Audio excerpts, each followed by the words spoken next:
تا من بتوانم ببینم که عارفان پارسی میبایستی با چه شرایطی مواجه میشدند. من هیجان را که درونم میتپد احساس میکردم. مردی لاغرندام با ریشی کوچک و نکتیز، عمامه و عبایی به رنگ خاکستری قدم زنان به کاروانسرا وارد شد. چشمان سیاه و نافذش به ربارساز خیره شدند، لبخندی زد و از میان مردم گذشت تا به استاد تبتی خوش آمد گوید. استاد تبتی در معرفی این مرد به سادگی گفت: جلال الدین رومی، شاعر عارف قرن 13. رومی با صدایی گوشنواز گفت: شراب بیاورند تا بنوشی. من و استاد تبتی در عوض شیر بز سفارش دادیم.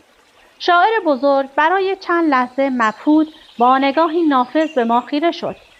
سپس گفت: هر کس به طبع خویش، اما نمیدانم معده شما چگونه آن را میپذیرد. پرسیدم: اینجا کجاست؟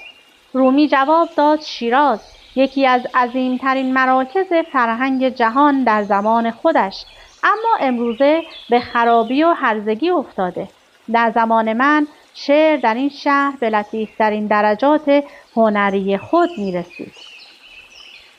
در جریان واقعی یکی از اشعار مرا برای شاهزاده شیراز خواندند و او به چنان خلسه‌ای افتاد که جامه از تن درید و فریاد برآورد: چه میشد اگر من آن را سروده بودم؟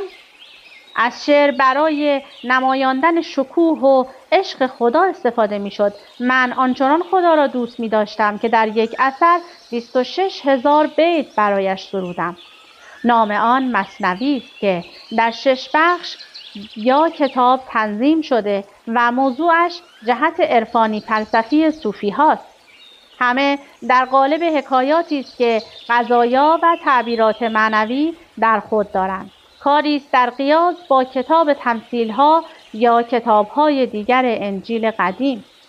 یکی از اشعار آواز نی نام دارد و آن ترانه است که روح در عشق به خدا و اشتیاق به وحدت دوباره با او سر می‌دهد.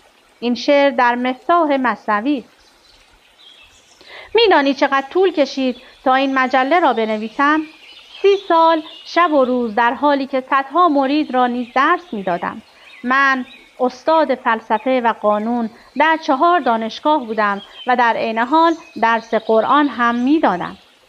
کار نبود، لذت بود. کار خدا هیچ وقت مشقت نیست، بلکه آن است که روح باید عمل کند تا دوباره با آن رحمت که از آن جدا شده یکی